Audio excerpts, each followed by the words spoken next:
Hello, I'm Artsy Bat Brooke, and welcome to my channel. So I've been doing a series that has been posted as reels on Instagram and shorts on YouTube of me just doing a bunch of one color painting to study some color value theory.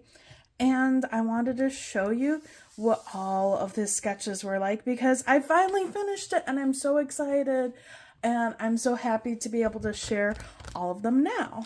So let me flip to the first page. Okay, and so this is the first page, and I'm just going to say that I do have all of the recordings of how I painted all of them, and they will be at the end of the video after we've sort of looked at everything and talked about it. I will say there's one missing, but there's a reason behind that, and we'll get to it when we get to that piece. But here are the first two pieces. I decided to do little smaller ones so it was going to be less pressure on me because this type of technique takes some time. So it's putting the lightest wash down and then adding layers on top of each other, and it is one color. I wanted to do a warm trio of primaries, cool trio of primaries, and then a neutral one. So these two were Daniel Smith, and because I didn't quite know the direction I wanted to do, I did the warm yellow, and then I did the cool blue. But I thought they were pretty good for the first one. I wasn't sure if I wanted to do things more cartoony. That's where the first one, being at the bat, I was still trying to figure out what I was doing. And there's some things, yeah, I would have loved to change. I was trying to add a lot of texture, which was pretty good for trying it in this style for the first one. But it wasn't quite the best. Right now I'm very distracted by the fact that there's all this glitter in it because I think one of my brushes had some glitter paint, like glitter, still in it. So yeah, ended up on here. Funny thing about glitter, I visited a friend and I have not touched glitter in so long. It's been months, and somehow on her kid there was like a little speck of glitter and she insists it came from me. So yeah, that was really frustrating with the glitter. It just gets everywhere even when it's in paint. So frustrating. But I loved being able to do a bat. I love bats. I'm still trying to figure out what my style for doing bats are. And then we have this ice cream cone, and I thought it was really fun trying to make it like a chocolate chip type one with the shadows and everything. And this is definitely where it's starting because I feel like as we keep going, it's going to get a lot better. Okay, continuing on, we have a cool red and then a cool green, and this is both Daniel Smith still. I loved doing this locket and I thought it turned out fantastic. I was feeling really comfortable doing this, and I feel like a lot of the detail where I just put the smallest amount of shadow in here to bring the design out, I loved how that absolutely turned out. And then the apple I was a little bit struggling getting a smoother blend because sometimes things were lifting, and I think it was just the paints that I was choosing to do this with, that sometimes the way I wanted to paint wasn't the way I had to paint.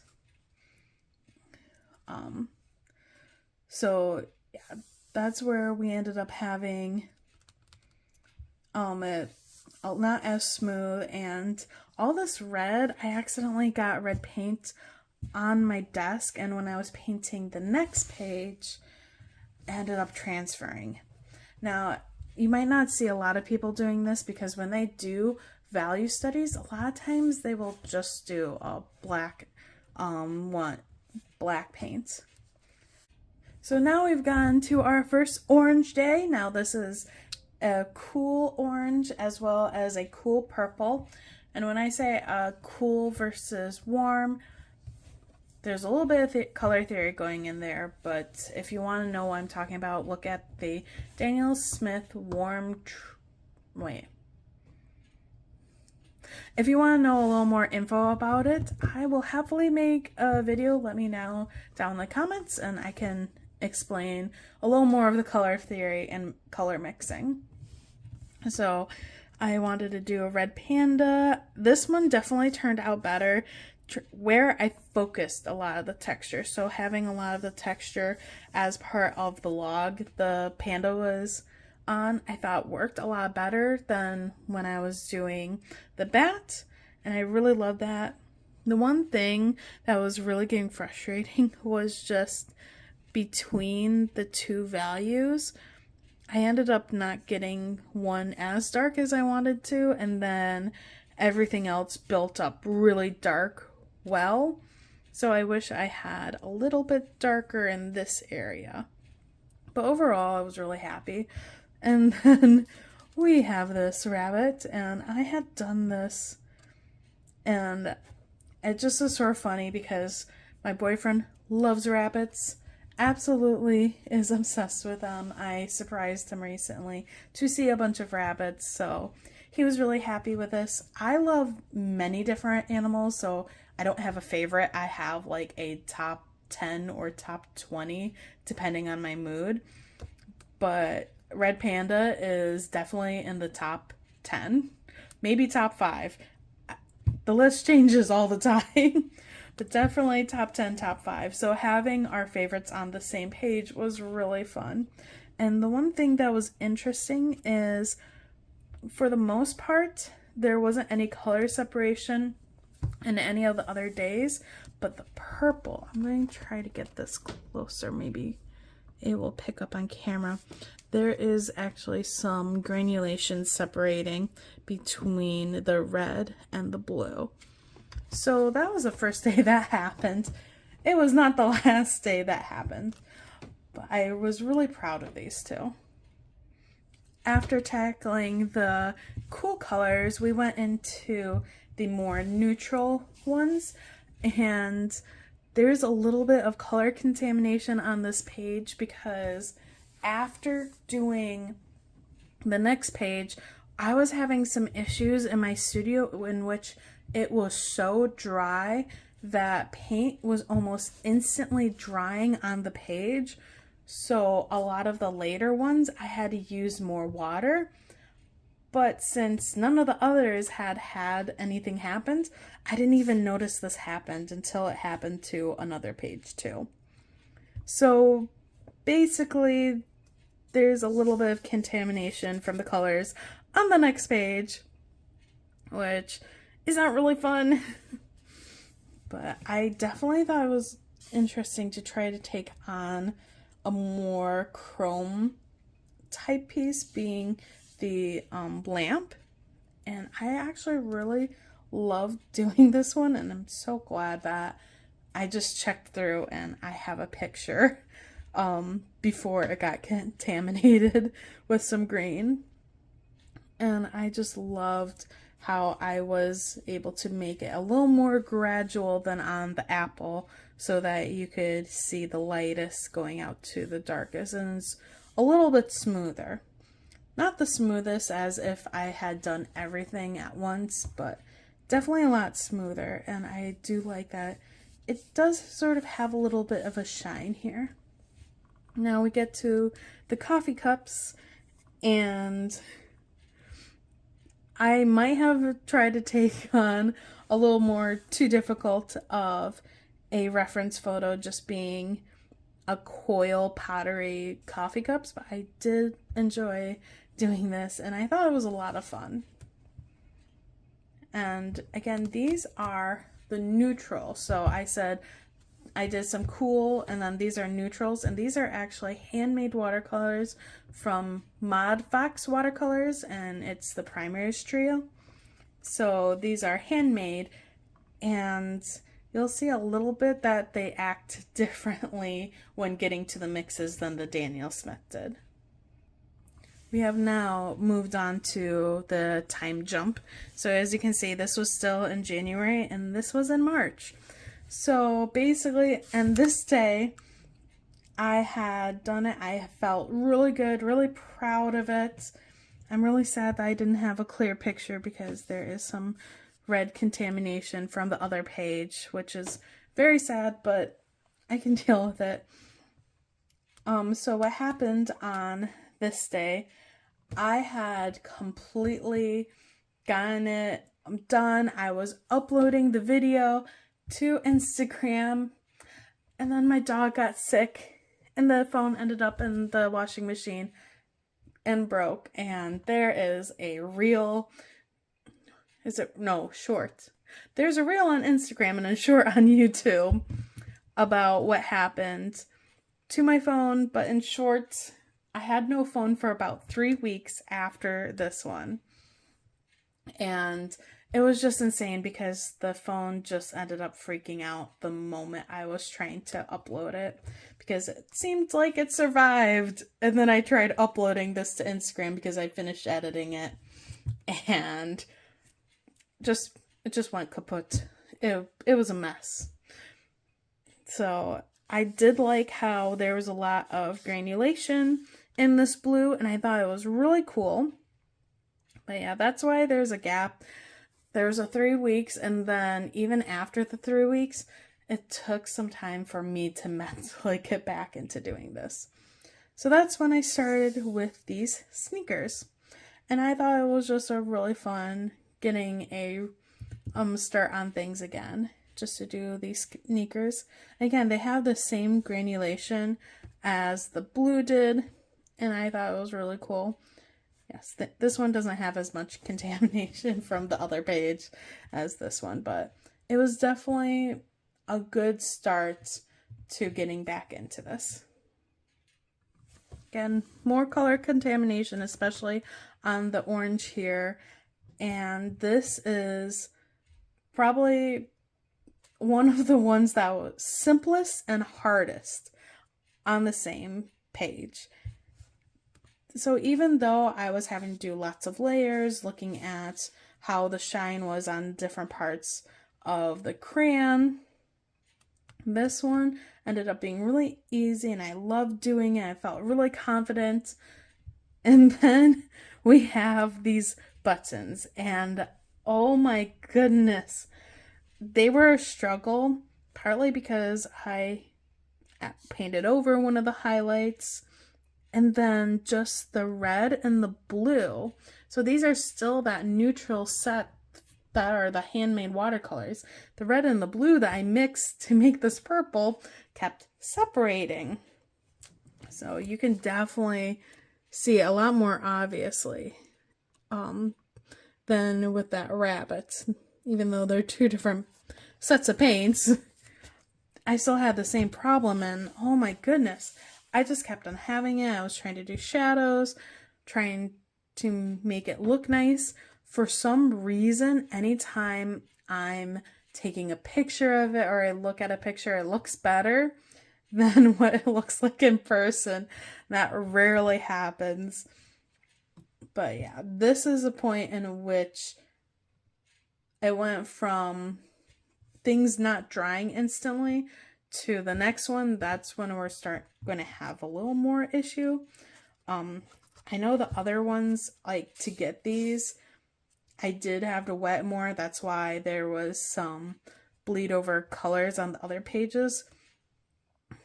But this was just when it started getting drier and starting to be a problem. So we resetted back to the other primaries, and unfortunately this is a lot of color issue that got transferred, and I feel so horrible about this, but you know what, in a way it just sort of makes sense for this day. This was the first day after daylight savings time, and I did a clock trying to be ironic that, oh, daylight savings time, let's put a clock. It's not the worst week in the world. every year I have a really hard time with daylight saving time, and I keep hoping that one day they finally no longer have it. I did this clock. It was a little hard. I was trying to make a very smooth transition on the side, and I felt like from the lightest color to the medium, it was very hard to see that there was any transition. And then you could see a little bit more that transition to a darker, which I liked, but you could see where the transition was. So it wasn't as fun. But I did enjoy doing this, trying something a little bit more complex. And then I'm like, okay, let's do more complex. So we have this one, which was from my own reference photo, and I think I just shouldn't have.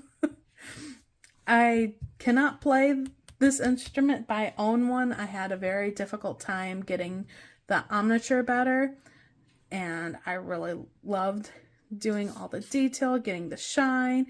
It was really fun, but again, it was a lot of detail, and this is where I started to put so much effort into it that it sort of took over effort-wise the time management of my day. But I put a lot of effort in it, and I feel like I got the metallic look so much better than on the lamp. So I'm really proud of it. I just didn't do a lot of other things that day. I'm really proud of it. Also, since at the beginning I had done the warm yellow and then the cool blue, this is actually the cool yellow and then the warm blue. So the humidity dropped in my studio, and these 2 days were very difficult getting a smooth background, and especially this one, you can tell where I was having trouble. You can tell a little bit here, as well as I had originally sketched out a circle here of where I wanted to like organize all the blackberries, and even though I erased it, still was giving that effect. But so the trumpet and this one are definitely my two favorites, just because painting this did bring back a lot of memories of traveling to Berlin. So this is the crosswalk in Berlin, and yeah, it just really left some really great memories. I have the green one, which is normally here, of the walk symbol. I have a little keychain that I got there. Absolutely loved it. And I loved how, even though I had hard lines of where the shadows were, it just looked really good in this, because it then became more mechanical, sort of. So whereas like something natural like this, even though the reference that I was using had hard shadows, it still wasn't, it didn't look right, versus this one with hard shadows, but it is something mechanical, man-made, not from nature. So that's where I feel like a lot of the hard lines really worked. And I was really proud of doing this. I will say I was trying to lift some color up here, and one of my brushes I had rinsed out apparently had a little bit of blue deep in there, and so I tried to transfer over some blue, so it wasn't the best. And yeah, these blackberries, I felt like they didn't quite turn out the best, but they looked okay, so I don't really know. They were definitely getting trickier as I went on. There was just some issues in which, again, this was the warm red, and then this was the warm purple mixture, and I had to keep on mixing this. I don't know why the dryness in my studio made it very difficult anytime I was laying down any layers, and it just became a fight with paints. And I normally don't fight with watercolors, but for this piece I was fighting with them. So the last two are going to be really hard to fit in frame, but because like if you turn the next new page, I didn't want to do two of here and put my new thing on the back side of it. So that's why I ended up doing a vertical big one. So this is still the Daniel Smith, and this is the warm green that I mixed together, and I thought the warm green ended up looking fantastic. I was worried when I was mixing it. It looked a little bit off. But I also decided to do a little bit different of a piece where it was more of a whole scene. And this is something that sort of was pushing me a little bit more past some boundaries and some limits that I had been putting on myself in the other ones. Not entirely sure if I consider it had paid off 100%. The difficult thing was what I was referencing. These back here were very tonally the same value as the background. So it was just like a couple had a little bit of shadow behind it. So that's where they're about the same value. And then I ended up trying to replicate the shadow from the light of the camera. Sometimes can cast a direct shadow underneath something that follows very closely to the objects, and it sometimes, depending on how far each layer is from each other, will be how big that shadow is. That's why between these two didn't really have anything, and then between the flower and the shamrock didn't have one. But then going down deeper, I tried to put more of them. So it was very interesting trying to replicate that effect. I really enjoyed doing this, but definitely it was a much harder one to do. And I think it turned okay. I forgot how the veining and the flower went, but overall I thought it was good. I think trying to do the stamen in the flower was definitely the most difficult part, and I love the texture and just trying to give the roundedness of shamrock leaves. I did absolutely love doing that. And here is the last one, and if you've been following the shorts on YouTube, this is the one that's getting posted tonight. This one, again, I was trying to do more of a scene, but I was trying to more put it as the darker it was, the more focal point and the detail you were getting. And so that's why this was a flower that it was sitting on. But instead of adding the detail and the depth in it, I wanted to have all the detail in the butterfly, which I thought I liked my butterfly reference that I was doing, but I realized later that it was two colors, and it definitely became a little hard to differentiate, because I think if I would have had the light part, this background color, it might have looked really awesome, but it was a little difficult. And the reason why there is no color contamination was because I had something in between them, and I will be keeping that with the sketchbook. So if you think that watercolors can't come off each other, and I mean for days before this, like I started this multiple pages into the sketchbook and had not had an issue with the watercolors going on the other side. It was just in the last few bits. So if you're ever worried about it, I just had some parchment paper that I used for something else, and so I just cut it up into a smaller piece, and now I just have it in between. But yeah, it was very difficult because this was supposed to be a highlight on the eye, but then the eye wasn't tonally much different than the darker color. So I like the picture, I like the concept. I think I'm going to have to sort of tweak how I would have done this one. But yeah, that is all of the artwork. And now, except for the blueberry one, because that video was lost, we're going to move on to watching how each one of these were painted. So let's get started.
I hope you enjoyed this video. I'm releasing longer videos on Tuesday as when I put a poll on the community tab. That is the day that was chosen. So Tuesdays we're going to have longer videos, as well as I'm going to be trying to do reels as well in between without overloading myself. And I really hope you enjoyed this. If you did, please consider liking and subscribing. And I will hopefully see you again. Bye.